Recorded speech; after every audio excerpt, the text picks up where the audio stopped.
trabalhadora desse jeito, né? Desculpa. Meu nome é James, sou trabalhador do Instituto Brasileiro de Benemerência e Integração do Seribes.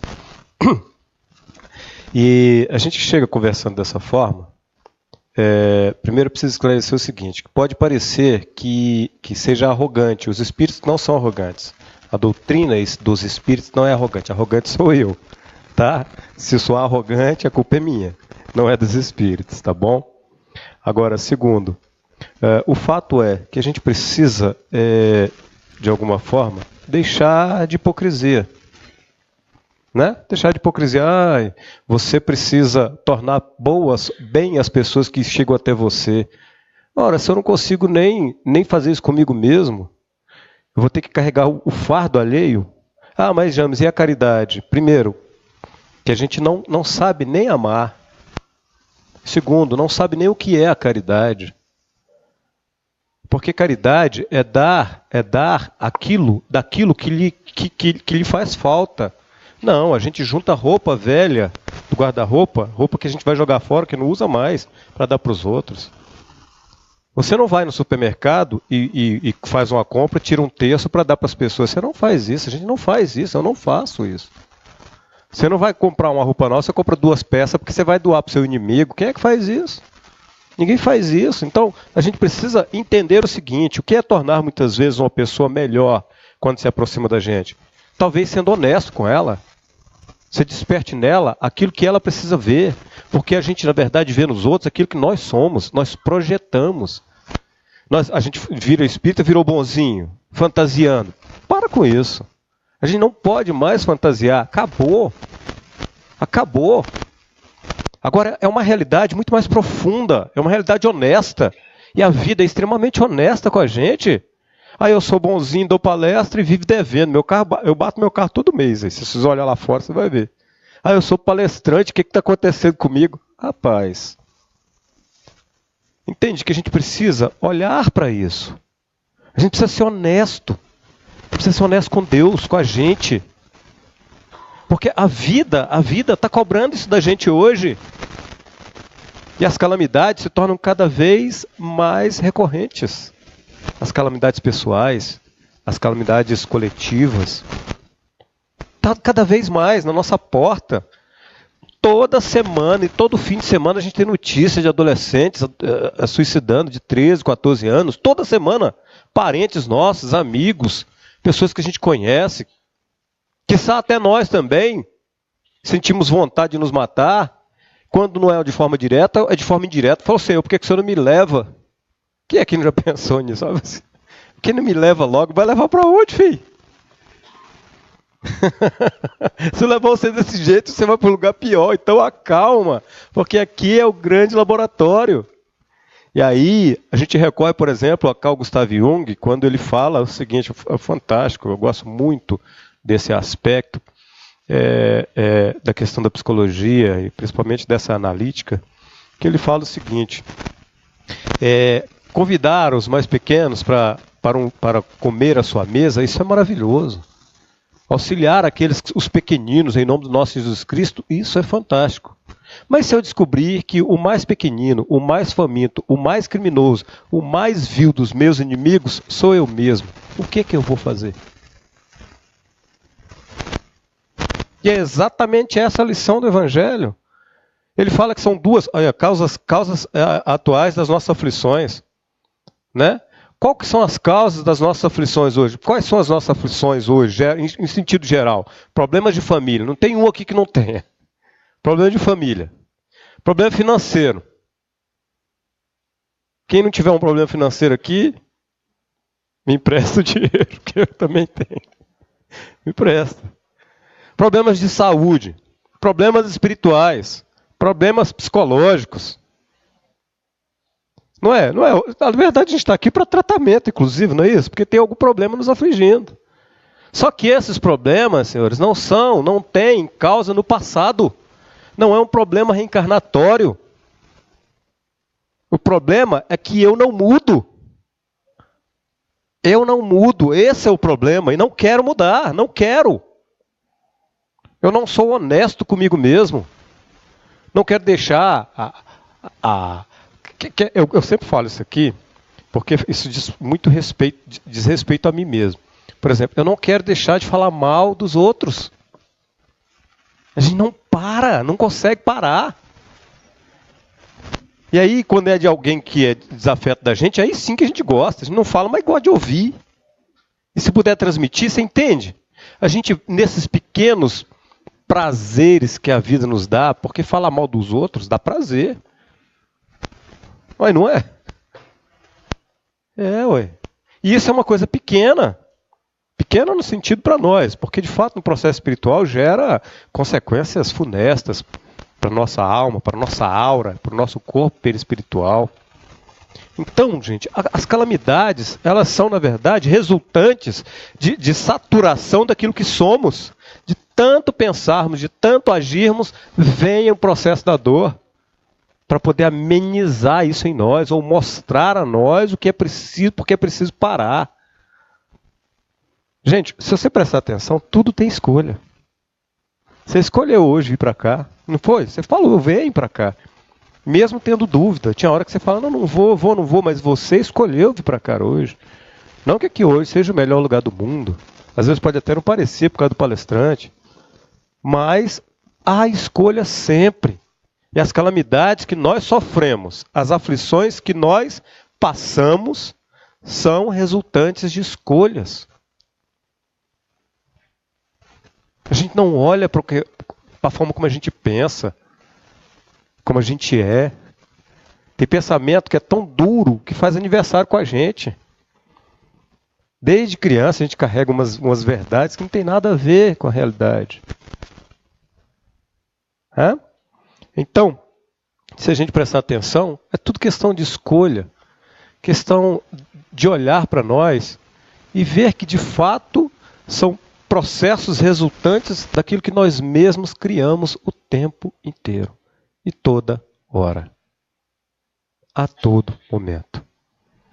Eu costumo dizer o seguinte, que a cura para os nossos males, e todos os males, é o Evangelho do nosso Senhor Jesus Cristo, ou seja, a boa nova, aquilo baseado no amor, na caridade, no real amor, no reino dos céus, que de acordo com Lucas 17, 21, 22, Jesus fala isso, 20 a 21, Jesus fala que o reino dos céus está dentro de vós. O reino dos céus não se dará por manifestações exteriores, nem dirão ei-lo lá ou ei-lo cá, porque o reino dos céus está dentro de vós. Aí Emmanuel, numa obra que eu esqueço agora, ele fala assim, nos atrevemos a dizer que o inferno também. E é a pura verdade. Por questão de escolha. Então, como ser melhor? O primeiro passo é assumir o que somos. Perceber que o real culpado, ou o real responsável, diria, somos nós mesmos. Não é minha esposa, não é meu esposo, não é meu filho. Por favor, Senhor, dá um jeito na minha esposa, que eu não aguento mais. Dá um jeito no meu filho, dá um jeito no meu trabalho, dá um jeito na minha chefe. Mas não é isso. Onde você for, esses problemas vão aparecer, porque eles são seus e estão em você. Né? É isso que o Evangelho quer falar para a gente lá no capítulo 5, Bem-aventurados os aflitos, o item 4 lá, né? As causas atuais das nossas aflições. E aí, o que os Espíritos falam? Onde é que está? O que os Espíritos falam? Como é o olhar dos Espíritos em relação... Qual é o olhar dos Espíritos em relação às nossas calamidades? O que eles fazem em relação aos nossos problemas? Será que eles desesperam também? Será que eles sofrem? Será que eles choram conosco? Eles vivem esse mesmo processo aflitivo do qual fazemos parte? Como é que é o olhar espiritual em relação às nossas aflições? Né? Então, a gente vai fazer um pequeno apanhado aqui, vai trazer Pietro Baldi, André Luiz, Allan Kardec, para a gente poder fazer uma pequena compreensão disso e perceber que, de fato, a gente tem chance, que, de fato, a gente pode ter esperança, porque a escolha é nossa. A escolha é nossa. E aí, como eu estava falando agora há pouco, eu costumo dizer o seguinte, que a cura é o Evangelho do nosso Senhor Jesus Cristo. Porque é o tanto que Jesus é inteligente. Dentro de um processo, por exemplo, da visão, eu gosto muito de falar isso aqui, vocês sabem, da física quântica. Porque a realidade é de acordo com o olhar do observador. Ora, que é uma consciência que lhe é alheia à matéria. Então o olhar do observador influencia tudo o que há, tanto no processo de vibração, de frequência, energia, como diria Nikola Tesla. Acontece que o nosso Senhor Jesus Cristo, com o Evangelho, o que ele faz? Ele muda o olhar do observador. Se a gente tem um olhar bélico, a gente gera guerra. Ora, se a gente tem um olhar de amor, a gente gera o quê? Se a gente tem um olhar de egoísmo, a gente gera doença. Ora, se eu começar a olhar de uma forma diferente, eu vou gerar o quê? Cura. É isso que Jesus quer mostrar pra gente. Essa é a boa nova.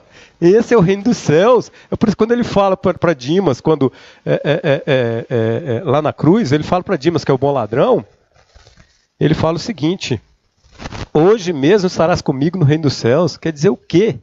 Que o cara viu Jesus, aceitou o processo de Jesus dentro de si, e dentro da consciência dele, a partir daquele dia, ele podia alterar toda a realidade dele. Então, o processo de aceitar Jesus não é eu vir aqui para frente dizer para vocês que estou aceitando. Não, é um processo de aceitar-se a si mesmo. E a partir disso, fazer a sua transformação. Como Maria de Magdala, que se transforma na mensageira da ressurreição. Pensa você, uma mulher que era considerada de má vida, uma mulher que era mulher, porque naquela época, de acordo com a sociedade mãe do processo filosófico do mundo ocidental, os gregos, né? Para os gregos, a mulher não tinha alma, era pior do que um escravo, era apenas para procriar. E na sociedade judaica, naquela época, já sofria e continuava sofrendo esses processos. Era assim a mulher. Ora, Maria de Magdala foi a mensageira da ressurreição. Ele apareceu primeiro para ela. Por quê? Porque ela fez uma escolha.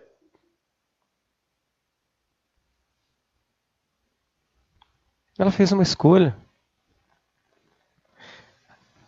Aí, o que os espíritos falam para a gente? Pietro Baldi, no livro Profecias. Pietro Baldi é um filósofo monista, reencarnação de Pedro, de acordo com Emmanuel, Ernesto Bozano, de acordo com ele mesmo, e com o Chico. Olha só o que ele fala lá no livro Profecias. Há embaixo um mundo de velhacarias. Velhacarias é o que a gente faz, né? São as coisas que a gente fica fazendo para se dar bem, né? O velhaco, né? Aquela pessoa, isso aqui é um termo bem antigo, né? Ah, ele é muito velhaco. A pessoa que quer fazer tudo para se dar bem, né? Que é aquela lei de Gerson, antigamente tinha uma propaganda que o Gerson, jogador de bola, fumava e tal, fazia propaganda. O brasileiro só quer se dar bem, a lei de Gerson, né? Que a gente chama, às vezes, do jeitinho brasileiro de fazer as coisas, né? Que não é nada positivo. Então, há embaixo um mundo de velhacarias, onde se combate ferozmente a dura luta pela vida. E há no alto um mundo de sabedoria e bondade, em que Deus guia os acontecimentos, canalizando-os para o bem segundo a linha da evolução. Duas atividades paralelas entrelaçadas, que se penetram e na realidade fundem-se para realizar uma só obra, o progresso do mundo, guiado por Deus e executado pelo esforço do homem. Este pode lutar, sofrer, errar, espiar, mas não pode dirigir porque não sabe. Então entenda por que a gente sofre, por que existe a calamidade, porque a gente pode criar. A gente pode agir, mas a gente não vai ter poder de dirigir esse processo, porque a gente vai receber exatamente aquilo que a gente merece, ou aquilo que a gente criou. Pietro Baldi dá até uns exemplos muito legais, que é o seguinte: é igual você, uma pedra e uma vidraça. Ou uma pedra. Você pega uma pedra, você tem escolha de pegar o tamanho da pedra, a forma da pedra, a textura da pedra, de que substância é aquela pedra, o peso da pedra. Você pega. Você imprime uma força na pedra. Você ainda tem escolha de jogar para cá, para lá, ou colocar o tanto de força que você quiser. Mas quando essa pedra sair da sua mão, a consequência já não é mais dirigida por você. Já era. E é isso que a gente faz o tempo inteiro. Com a palavra, com o pensamento, a gente fica atirando. A consequência, você vai pagar por ela.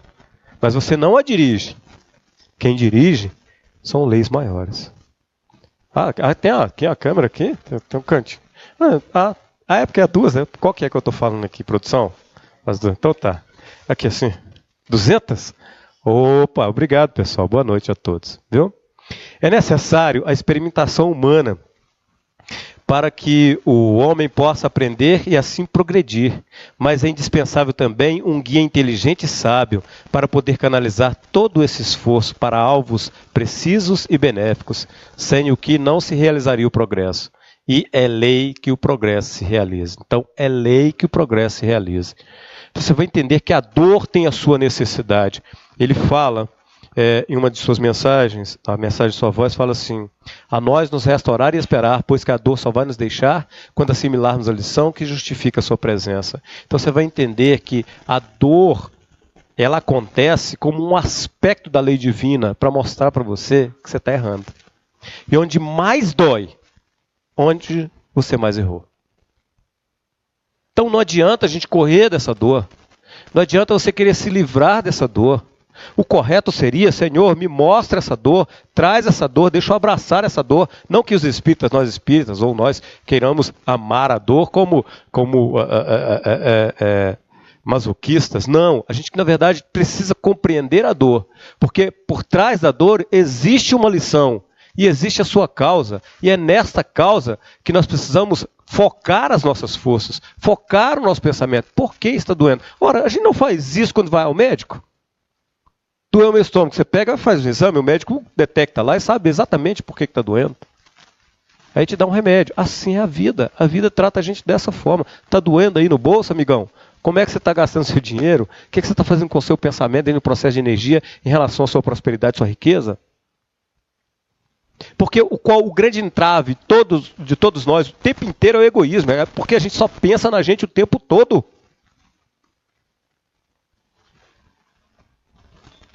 E aí isso gera calamidades, vai gerar, fatalmente. Existe uma experiência, era até para eu trazer hoje aqui, eu esqueci de falar para você, existe uma experiência na química que eu acho muito legal, que é o processo de saturação. Não sei se vocês lembram disso, como é que é um processo de saturação. É assim, ó, você pega 3 copos, aí no primeiro copo você enche de água, você pega 1 colher apenas de sal e joga lá dentro. Você mistura, apesar de a água ficar salgada, quando você mistura não sobra nenhum cristalzinho de sal, nem nada embaixo. Então a água foi um processo de mistura. Ela teve mistura, mas permanece água.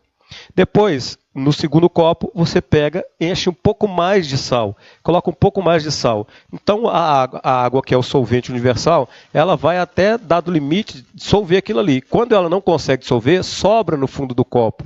Eu faço isso com açúcar, porque eu adoro açúcar. Sobra no fundo do copo e com Toddy também. Toddy. Adoro. Eu costumo dizer que é um problema de infância. Porque no nosso tempo, eu falo assim, no nosso tempo, o tempo que é mais velho, né? Porque eu vejo isso no YouTube, fico sabendo dessas coisas do passado no YouTube. No nosso tempo de verdade, a gente não tinha acesso a essas coisas. Hoje todo mundo tem acesso a tudo. Cara, Toddy era luxo. Era luxo. Não é verdade? Era luxo. Refrigerante só na festa da casa dos outros. Então hoje a gente tem facilidades assim, gigantescas, o mundo se abriu para a gente. E se você for lá em casa, você vai ver dentro de um processo de infância, de compensação, tem um punhado de Toddy lá assim, guardado. Por causa de compensação. Percebe que a gente vive preso a situações que a gente se coloca dentro delas desde a infância. E não muda. Pois bem, no segundo copo, então quando você coloca mais do que a água pode diluir, então satura. Mas continua a água. Aí pega um terceiro copo, há um processo de hipersaturação, ou seja, você pega bastante sal e joga lá dentro, muito sal. Como a água não consegue diluir, ela deixa de ser água e passa a ser sal. Assim são os nossos pensamentos. É assim que a calamidade se faz na gente. É assim que a gente se suicida, é assim que a gente adoece, porque a gente satura o nosso perispírito, a nossa aura, com os pensamentos ruins, com vibração ruim, em não querer olhar aquilo que nós somos, porque o nosso inconsciente é que nos dirige. É o nosso inconsciente que nos dirige. Você mal sabe por que você colocou amarelo hoje, mas o seu inconsciente sabe. Você mal sabe por que você veio aqui hoje, mas o seu inconsciente sabe. E o seu inconsciente está ligado exatamente àquilo que você é de fato, e àquilo que a gente normalmente costuma não querer olhar. E é isso que adoece. É isso que gera problemas, é isso que gera um processo aflitivo. Eu não quero olhar para aquilo que eu sou. E quando a gente se depara então com a verdade, há um choque violento, há uma dor profunda. Porque essa dor vai ser exatamente, por exemplo, quando a gente se apega a alguma coisa, a gente cria expectativa de alguma coisa e aquilo te decepciona, isso vai gerar uma dor gigante, ou seja, do tamanho da expectativa que você tem, ou do tamanho do apego que você tem. Agora, se apegar às coisas desse mundo, é ilusão. Não que eu não tenha que ter respeito, não que eu não tenha que amar as coisas e respeitá-las, não, mas é fazer com que as coisas desse mundo, os objetos desse mundo, sejam os objetos a serem alcançados com toda força, com todo egoísmo, com toda vibração. Isso gera um problema seríssimo, que são as histórias que nós conhecemos lá no livro Ação e Reação, Nosso Lar, Mensageiros, Entre a Terra e o Céu. As obras de André Luiz estão cheias disso e outras obras que os Espíritos vêm nos trazer. A própria vida de André Luiz demonstra esse processo, que ele era chamado de suicida mesmo sem ter se matado. Mas por que era suicida? Por causa exatamente da forma como se comportava na vida e com os outros. Egoísta, ríspido, duro, se alimentando mal, comendo mal, dormindo mal, querendo aproveitar a vida de toda forma. Não é? Isso é calamidade. E, de qualquer forma, o progresso vai se realizar. E é isso que está acontecendo com o nosso planeta. O planeta está se transformando. As calamidades estão se intensificando. Não como um processo de castigo, mas como um processo, primeiro, de saturação. E segundo, de despertar para aquilo que nós somos. Porque a gente precisa mudar. Evangelho segundo o Espiritismo, capítulo 9, Bem-aventurados os brandos e pacíficos, item 7, a paciência. A dor é uma bênção que Deus envia aos seus eleitos. Não vos aflijais, pois, quando sofredes, mas, pelo contrário, bendizei ao Todo-Poderoso, que vos marcou com a dor na terra para as glórias no céu. Então, quando a gente começar a observar as nossas dores, abraçar as nossas dores e torná-las nossas amigas, é assim que a gente vence o medo. É assim que a gente vence o pavor da morte. Porque eu costumo dizer o seguinte, nós somos aquele tipo de espírita que só tem dois medos, né? Dois tipos de medo. Da morte e do morto. É? O pai falece, a pessoa de madrugada diz, ô Senhor, meu pai, Senhor, por favor, e tal. Tá, aí dorme. Aí de repente o pai entra assim pela porta. Quem é que fica? Ai, Senhor, se for do bem fica, se for do mal vai embora. É? E aí, outra coisa, a morte. A gente morre de medo da morte. Morre de medo de morrer. Kardec fala no Livro dos Espíritos que a morte não gera dor. Não gera dor. É fantástico isso, né? O que gera dor é a nossa consciência. Aí é que é o problema. É? Vamos lá, pessoal, que eu estou no segundo slide agora, né? Onde é que eu aponto aqui? Tá querendo ir, brother? Vamos lá. Beleza. Reparem, agora que fantástica essa questão das calamidades. Como é que os espíritos demonstram para nós esse processo? E o que significam essas calamidades? Reparem nas figueiras ou em quaisquer outras árvores, quando rebentam as folhas, não é preciso que vos digam que o verão está perto. Igualmente, quando virem cumprir-se os acontecimentos de que vos falei, podem ter igual certeza de que o reino de Deus está próximo. Lucas 29, 22. Então, é aquilo que o nosso Senhor Jesus Cristo fala da transformação, é a transição planetária. Não tem jeito, nós escolhemos, inclusive, tivemos a oportunidade de nascer nesse momento, para que nós possamos mudar. A gente precisa entender que karma não é uma coisa pesada. Karma é faça de novo, mas faça melhor. Você tem uma nova oportunidade. Porque o próprio Evangelho segundo o Espiritismo, aqui no capítulo 5, Bem-aventurados os aflitos, o item é o 11º, que fala assim, aliás, o esquecimento do passado afirma que nós normalmente nascemos com as mesmas pessoas e nas mesmas situações. Mas por que isso acontece? Porque nós não mudamos. Nós não mudamos. Eu continuo o velho padre de outras vidas. Só mudei a batina e o lugar de pregar. Olha só. Mas a gente costuma carregar os mesmos vícios, os mesmos problemas, as mesmas dificuldades. A gente não muda. Nem o Lúcio afirma que há companheiros, ele tem companheiros que fazem 40 mil anos que não mudam nada. 40 mil anos. Gente, 40 mil anos. Há informações de que o próximo planeta Vai ser muito pior do que esse, e com certeza será, porque vai ter que começar de novo. E serão 200 mil anos para a gente chegar até aqui no Todd. Pensa. Pensa. Se está ruim, gente, vai ficar pior. Ai, Senhor. Então, olha que fantástico isso aqui, ó. Olha que fantástico isso aqui que os Espíritos nos falam. O Espírito de Verdade, o Evangelho segundo o Espiritismo, no prefácio.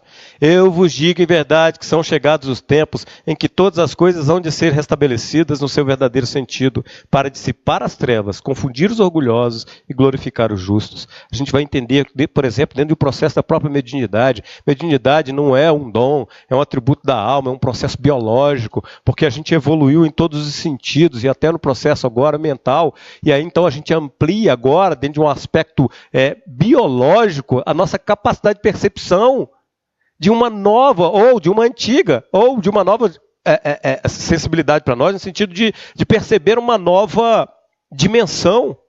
Então, como o nosso processo biológico se amplia, a gente não tem a capacidade de compreender isso, a gente vai sofrer, porque a gente se depara com duas coisas. Primeiro, uma realidade espiritual do planeta que é dura. E segundo, processos obsessivos, porque a gente caminha com quem? Pessoal, existem camadas vibracionais aqui, e na crosta terrestre, em cima da crosta terrestre, existe um umbral. A minha casa, a sua casa, se a gente não preparar, vira sucursal do umbral. Está dentro do umbral. O que é umbral? É derredor. E o derredor está saturado dos nossos pensamentos e vibrações. As casas, os lares, os locais lá são construídos a partir daquilo que somos. Por isso que quando a gente desencarna, a gente vai exatamente onde nós nos afinizamos. Eu falo assim, não é que injustiça, não. Toda noite você faz isso. Toda noite, na hora que você dorme, você vai para o lugar que você afiniza.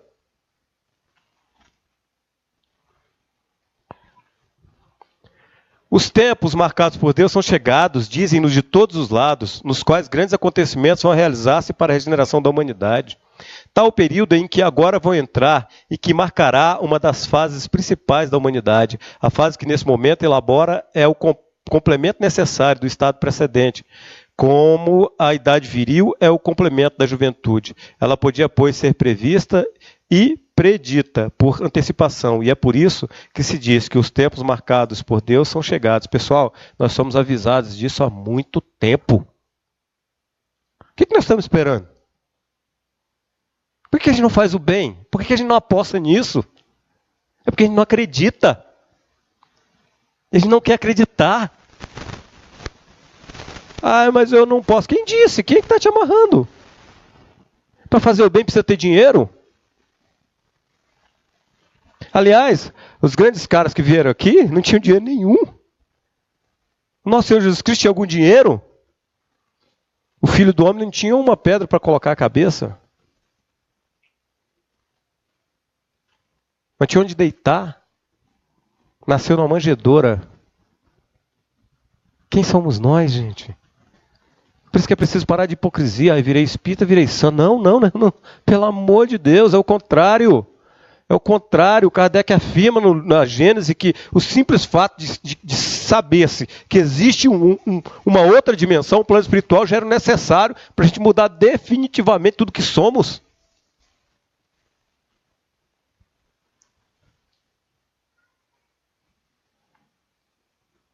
Para você ter uma ideia, uma informação minha, eu não gosto de falar, assim, principalmente nas palestras, eu não falo dos outros, nas palestras. Mas lá fora eu falo, não vou negar não. Acontece o seguinte, uma informação minha, mas Zeferina trouxe uma mensagem outro dia para nós e afirma o seguinte: meus filhos, essa pode ser a primeira encarnação que vocês saem daqui sem sangue nas mãos. Entende o processo? Como é que é? Eu acho que não é vergonhoso não, acho que hoje é libertador. Porque pelo menos sangue na mão, agora vontade de matar, mas afinal eu continuo. Assim como todos nós temos aqui, ó. Quem é que não tem vontade de matar alguém? Mas é esperançoso, saber disso é esperançoso. É oportunidade. Aí você vai entender quais são as calamidades que acontecem na sua vida, porque você não mudou. Não é o passado que está batendo na sua porta. Porque, por exemplo, lá os Espíritos falam, o que é que vem do passado que pode te afligir? São doenças incuráveis, são coisas que você não pode interferir, que são mortes prematuras, que são acidentes que levam muitas pessoas. Essas são coisas do passado. O que é do presente é a doença no seu corpo, essa que você pode evitar, são os processos de escolha, os casamentos que tem, por exemplo. Quantos casamentos a gente tem de mentirinha que a gente foi criando? Olha só a situação. A pessoa é bonita, não, beleza, vai indo, uma hora a gente ama. Aí chega lá na frente, 20, 30 anos depois, está arrependido, perdi a vida, perdi a juventude agora, por causa de vaidade. Está aqui, ó, o Evangelho acabou de falar isso, por causa de vaidade. Um dia eu falei isso numa palestra, tinha uma senhora muito bonita e a filha dela do lado. Ela sentada ali, eu acabei de falar isso, ela fez assim, ó.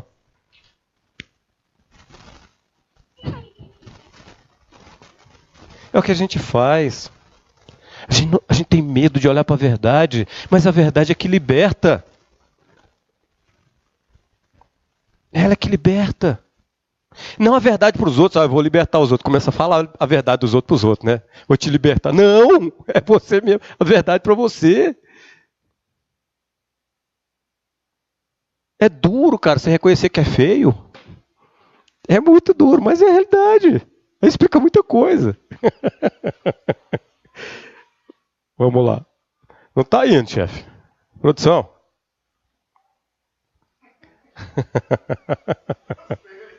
Gostou, produção? Tá. Olha lá, ó. Os tempos designados pelo Todo-Poderoso são chegados. As trevas desaparecerão da terra, dando lugar aos raios divinos que inundarão vossas almas, se não repelirdes a voz de Deus. E a voz de Deus, ela soa dentro de nós, gente. E o que é mais louco, a gente não consegue imaginar isso aqui, não. Quem é que consegue imaginar um paraíso no planeta Terra? Em que os povos serão irmãos. Quem consegue imaginar isso? Em que o seu trabalho vai ser valorizado, em que mulher e homem vão receber o mesmo salário. A gente não consegue imaginar essas coisas, não. Porque a gente é involuído ainda. E isso vai acontecer. E como se a destruição não marchasse bastante depressa, vê-se-ão. Olha isso aqui, olha que fantástico. Revista Espírita Kardec, 1865. O que ele prevê em 66, Instruções do Livro do Espírito? O que ele fala? E como se a destruição não marchasse bastante depressa, vê-se-ão suicídios multiplicando-se em proporção nunca vista, até entre as crianças. Cara, nós estamos no meio disso. Caramba! É por isso que a gente está vendo a calamidade correndo atrás de nós. Porque chegou a hora.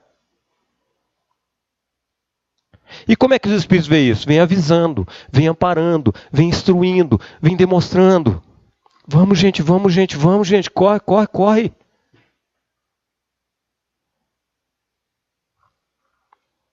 Vou repetir. E como se a destruição não marchasse bastante depressa, ver-se-ão suicídios multiplicando-se em proporção nunca vista, até entre as crianças. O que a gente está vendo aí toda semana, todo dia? No WhatsApp aí, ó. Quem recebeu agora um padre fazendo falando sobre a Capadócia, a cidade, Capitólio, uma coisa assim, Capitólio, a cidade, né? Falando sobre uma menina de 14 anos. Outro dia, uma amiga minha, o filho dela suicidou com 13 anos. Crianças. Mas não nos enganemos, não achemos que estamos fora disso, não. Porque a responsabilidade é de todos nós, fazemos parte do mesmo campo. E tudo que acontecer com um ser humano nesse mundo, todos os seres humanos são afetados, mas também têm responsabilidade. A loucura jamais terá ferido o maior número de homens que, mesmo antes da morte, serão riscados no número dos vivos. Olha que fantástico isso. Pessoas mortas vivas. Pessoas que não sonham mais, não querem viver. Sem esperança. Aí se entrega a tudo. Ao desespero. Às loucuras. Onde já se viu em pleno século XXI a gente defender armamento para todo mundo? Você está louco? Como vocês viram, eu sou extremamente contra. Até porque nem eu ia servir com a arma na mão. Pensa, mas a filha falou que é a encarnação que eu vou sem sangue nas mãos. Eu vou colocar uma arma na mão? Tá doido? Já imaginou o trânsito de Goiânia, cada um com a arma na mão? Que é isso? Ia ser muito doido, cara.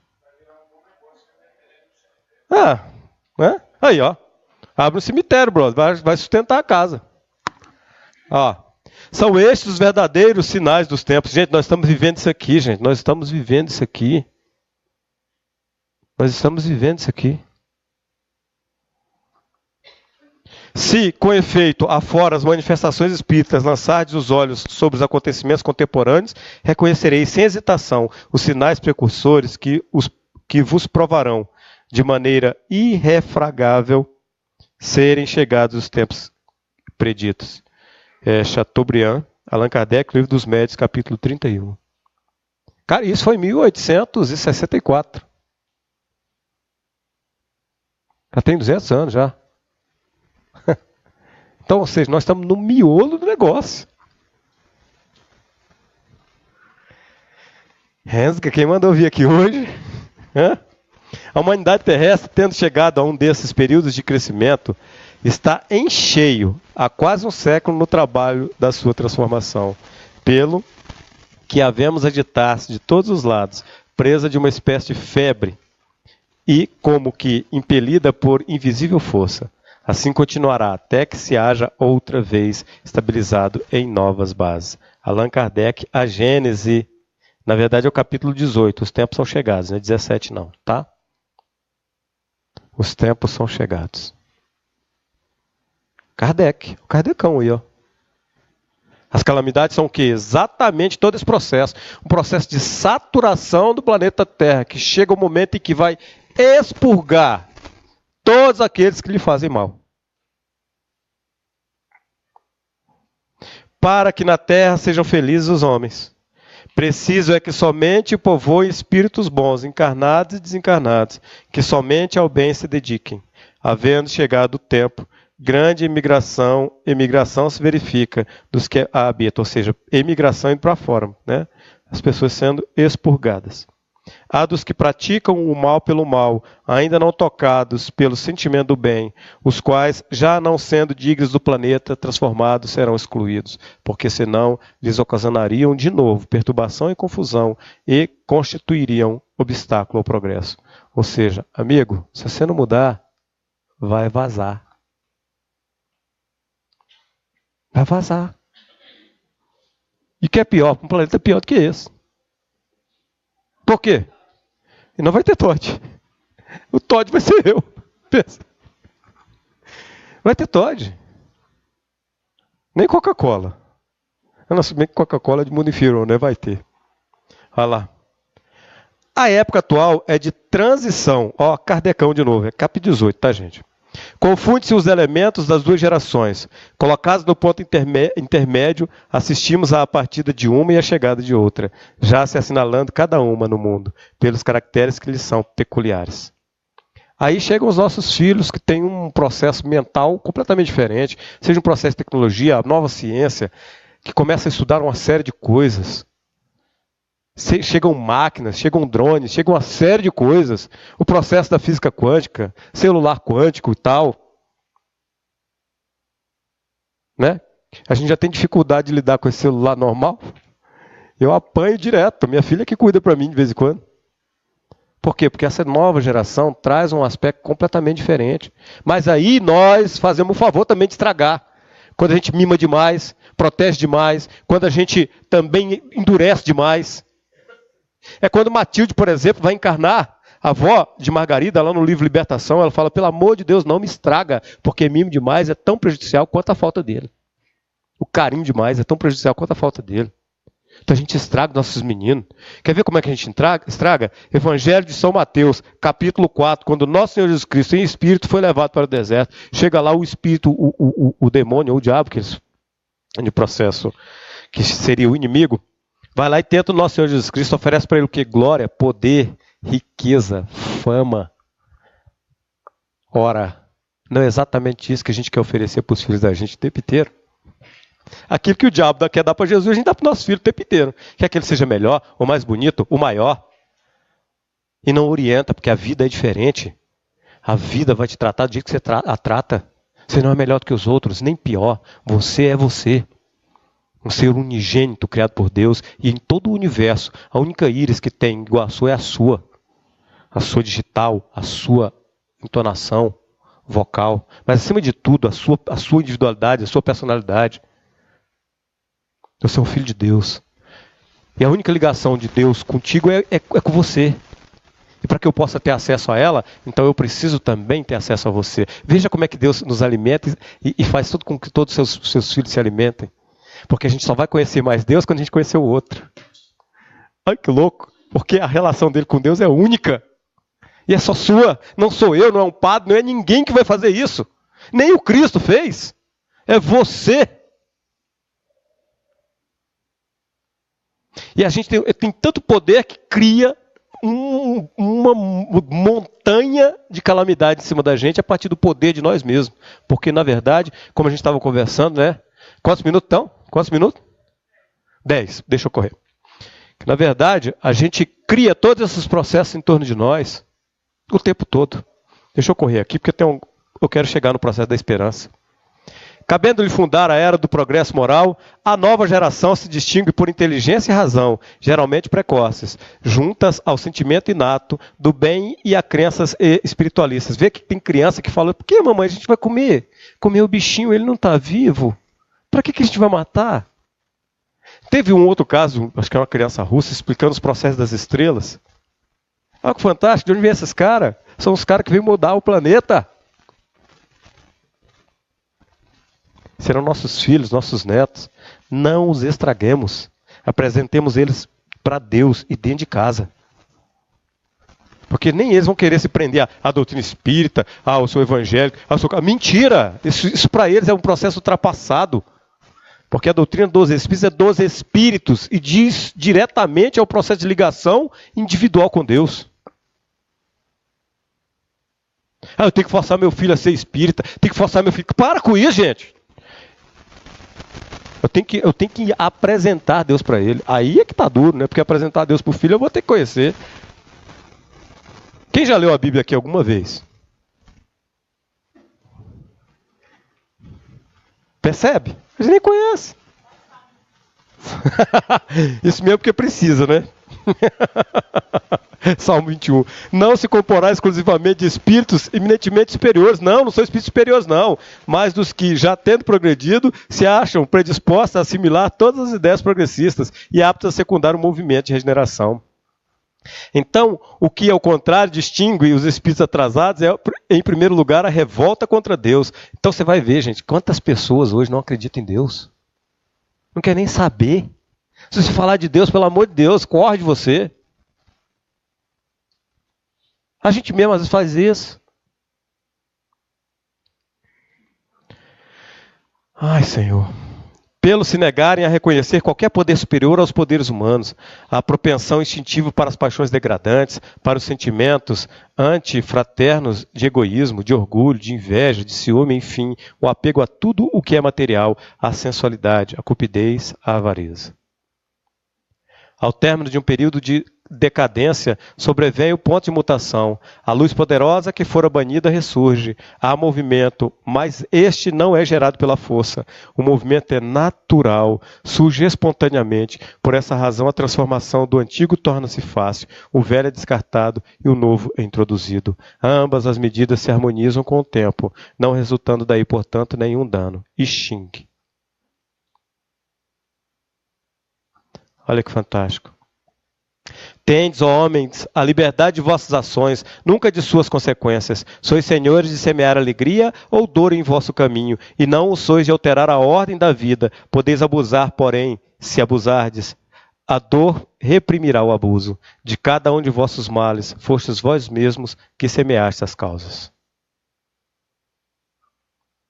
Olha, se você for estudar Bert Hellinger, se você for estudar doutrina espírita, você vai entender que toda vez que você mata alguém, ele entra para sua família. Vem como seu filho, vem como seu esposo, vem como seu pai. Para de matar, gente. Se você não quer aquela peste na sua vida, não mata, deixa embora. Perdoa. O perdão, na verdade, é a libertação. Tem utilidade. Do grande mar de forças latentes que não percebeis, imensa vaga levantará o mundo. Que é a presença de Deus. Aí, como é que os Espíritos veem as nossas calamidades? Olha que fantástico isso. Isso aqui está no livro Os Mensageiros, no capítulo 25, Efeitos da Oração, que anterior a ele tem o capítulo 24, que é a oração de Ismalha, que ela faz a oração, e lá existem 1980 espíritos deitados lá, que estão tendo pesadelos, porque acham que quando a morte, quando desencarna, acaba tudo, só que chega do outro lado, não consegue superar esse processo, aí fica lá, dormindo, mas não está dormindo, tendo pesadelos, e aquilo gera uma realidade interior, é um inferno. Um inferno. E aí os espíritos, com toda a misericórdia divina, guiados por Ismalha, vão lá e oram por eles. Então a oração desce sobre eles dessa forma. Aí que acontece? As múmias, porque não posso dar outro nome aos irmãos que dormem, começaram a dar sinais de vida. Então quando ela faz essa prece, cai toda essa luz, todo esse processo em cima deles. E é assim que os espíritos veem as nossas calamidades, com misericórdia, com amor, com respeito. Eles nos respeitam. Se a gente quer ir para o buraco, eles vão deixar. Olha aqui. As múmias, porque não posso dar outro nome aos irmãos que dormem, começaram a dar sinais de vida. Alguns daqueles infelizes deixavam escapar gemidos angustiosos, outros falavam em voz alta, dando conta dos pesadelos que os atormentavam, como sonâmbulos prestes a despertar. Muitos moviam os pés e as mãos, eles estavam todos muito parados quando essa luz começou a descer neles, que aconteceu isso, como se a esforçassem por fugir ao sono doloroso.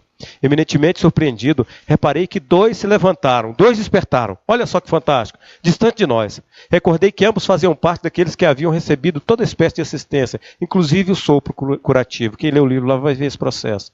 Olharam-nos de longe, como loucos acordassem de súbito e dispararam a correr, espavoridos, não obstante a impressão de cadáveres ambulantes que nos causavam. Os caras então acordaram, viram eles e correram. O que os espíritos fizeram? O que a gente tinha que fazer nessa hora? Correr atrás? Olha o que os espíritos fizeram.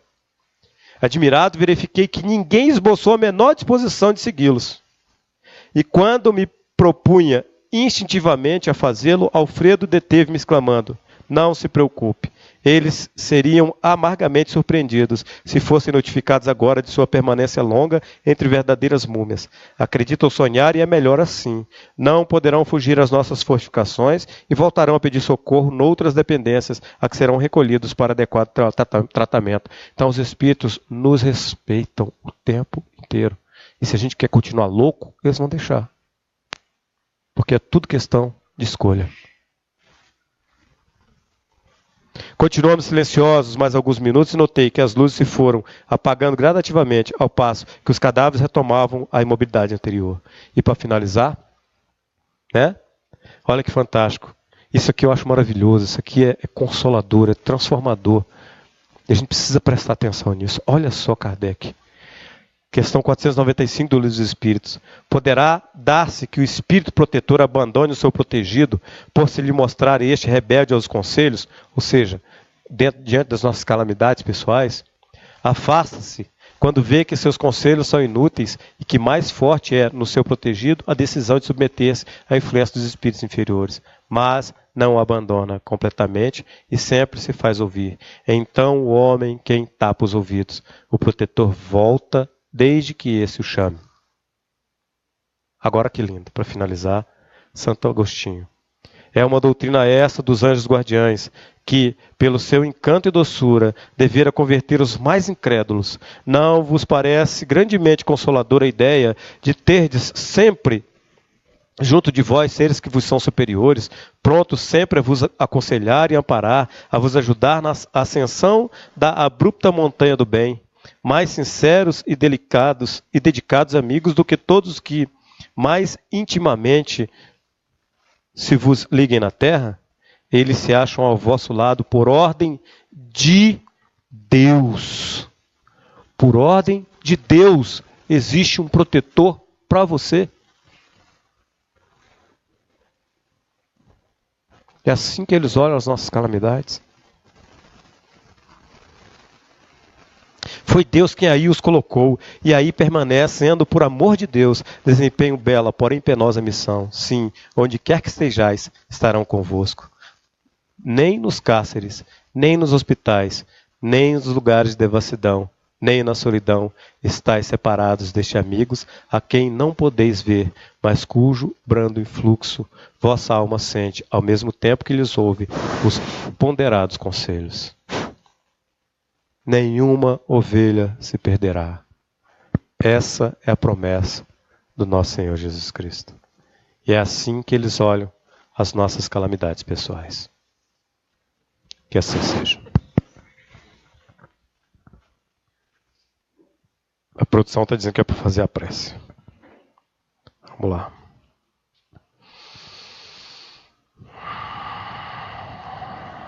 Convidamos a todos, então,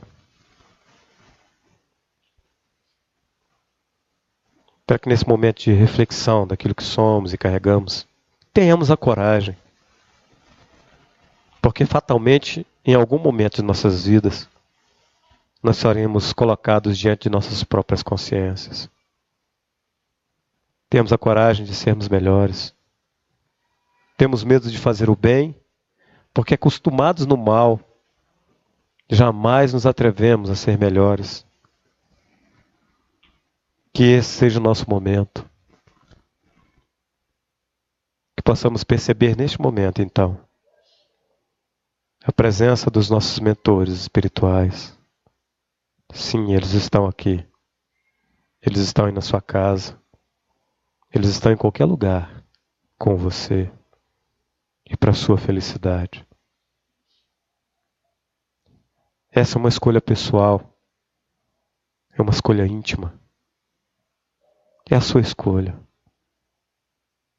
Ouça-os. Abra o seu coração. Deixe-se banhar pela luz divina. E perceba que a misericórdia do Pai é um tanto quanto maior do que a sua própria justiça. Pois o Pai não quer aniquilar os seus filhos. Ele quer que todos os filhos se tornem melhores, para que todos possam desfrutar da liberdade e do amor eterno. Ó Pai, abençoe a cada irmão que nos ouve agora. E que o seu amor possa de fato nos transformar definitivamente. Que assim seja.